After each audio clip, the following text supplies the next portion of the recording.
Olá, sou Hudson Marques Ferreira, aluno do curso de História Bacharelado do Centro Universitário Uninter, Polo de Taguatinga, Distrito Federal. O meu RU é o 279-2714 e venho apresentar o trabalho sobre cultura surda e Libras. Vou falar um pouco da trajetória histórica da língua de sinais do mundo e assim como as pessoas que eram diferentes naquele tempo, eles eram bem excluídos. As pessoas surdas, deficientes auditivos, eles eram tidos como loucos, ineducáveis, excluídos da sociedade, eram proibidos de receber uma herança, de fazer um testamento. A igreja acreditava que eles não tinham alma imortal por não conseguirem pronunciar os sacramentos da cristandade. A educação de surdos e os surgimentos das libras no Brasil foi em meados de 1855, quando o então imperador Dom Pedro II convidou ao Brasil o professor francês Ernest Rouet. Esse o mesmo era surdo desde os 12 anos, adepto dos métodos de Charles Mitchell. Ele veio para o Brasil e fundou o Instituto de Surdos e Mudos em 1857, instituto que atualmente existe e é conhecido como INES, Instituto Nacional de Educação de Surdos. Rouet desenvolveu uma língua própria de sinais ao nosso país, ou seja, uma Libras brasileira. Em 1880 foi realizado o Congresso de Milão e foi definido que a educação dos surdos deveria ser realizada por meio da oralização. Assim, os sinais ficaram proibidos de ser utilizados e as línguas de sinais que existiam foram colocadas como inferiores. Nisso, não deixou com que as pessoas continuassem usando os sinais. Essa tendência seguiu até 1970, quando o Brasil começou a valer-se da filosofia da comunicação total. Essa metodologia acreditava na oralização e também nos gestos, né? Que era de grande valia para as pessoas com deficiência auditiva e até hoje, né? A partir do século XXI, com a chamada Nova República, foi se conquistando uma série de coisas a favor das pessoas com deficiência auditiva.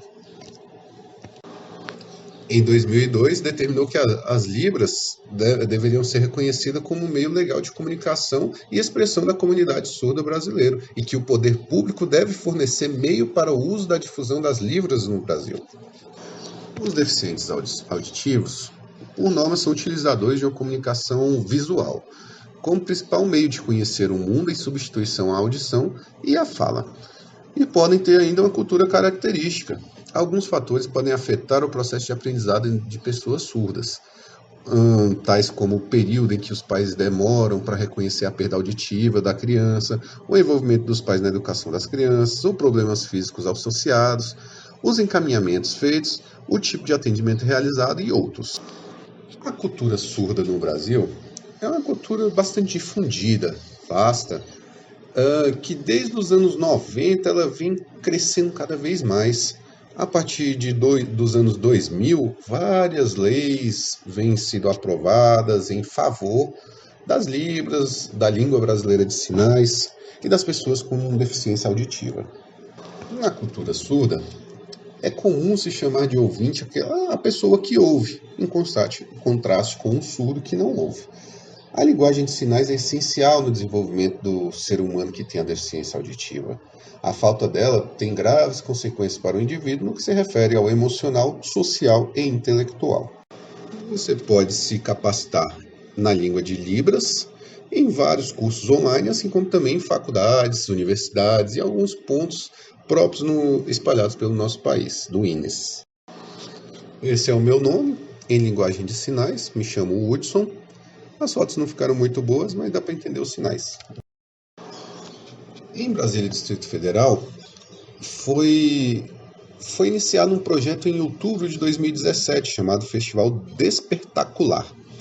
É o primeiro festival artístico totalmente falado em Libras. Nele tem cinema, tem arte cênica, artes plásticas, visuais, e entre outros, ajudando bastante a cultura com deficiência auditiva. Não só o nosso polo de atendimento de Taguatinga, mas como todos os outros, podem oferecer aulas básicas de história em Libras para as pessoas com deficiência auditiva. Esse foi o meu trabalho sobre a cultura surda e Libras. Espero que tenham gostado. Um grande abraço. Obrigado.